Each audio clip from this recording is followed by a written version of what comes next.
vous avouerai que c'est pas toujours évident dans cette période, surtout quand on nous fait comprendre que le secteur et notre métier, notre raison de vivre, fait partie du non essentiel. Bien sûr, on le comprend, on l'entend et on est capable de l'accepter, mais c'est vrai que c'est parfois difficile de garder un enthousiasme, une motivation au beau fixe parfois dans cette période-là. Mais ça m'a fait penser à un texte d'une auteure dramatique québécoise qui s'appelle Carole Fréchette, qui s'intitulait « Si j'étais ministre de la Culture ». Et en disant, voilà, si j'étais ministre de la Culture, je déclarerais tout de suite des journées sans culture. Et en fait, je me suis rendu compte que c'est un peu ce qu'on vit en ce moment. C'est-à-dire que toutes les salles de concert sont fermées, pas de théâtre de rue, pas de cinéma, les librairies sont fermées, etc.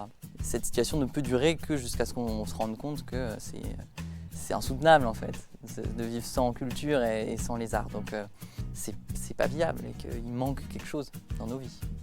Je pense que c'est difficile en ce moment pour les artistes, surtout les artistes de scène, d'être privés de leur lieu de travail.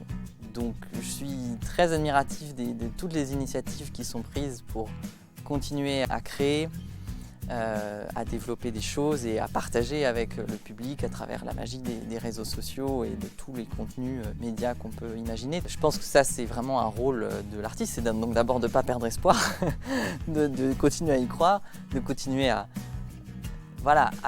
faire vivre leur art, à le partager et continuer à inventer le monde de demain en fait. Je pense que le rôle de l'artiste, il est là. Il y a des jours où je crois vraiment à un rebond, un sursaut et au fait que le public et nous tous, on a soif de culture et d'émotions artistiques. Et puis bon voilà, il y a des jours où je suis un petit peu moins optimiste, où je pense qu'il faut aussi qu'on soit vigilant à ce que tous ces nouveaux contenus et tous ces nouveaux moyens de partager avec le public ne viennent pas remplacer ou phagocyter l'expérience du direct et du spectacle vivant. Moi, mon espoir, c'est que vraiment cette musique dite classique, savante, écrite, exacte, son message d'universalité puisse passer encore plus fortement. Et c'est en tout cas, nous, le sens de nos actions avec l'ensemble orchestral Épinal La Belle Image sur le territoire de l'agglomération, c'est vraiment d'aller à la rencontre de tous les publics, en milieu rural, dans des églises, dans des salles des fêtes, d'apporter voilà, ça, ce dépaysement esthétique ou artistique, quel qu'il soit. Voilà, mon espoir, c'est ça, c'est que ça vive toujours à l'avenir.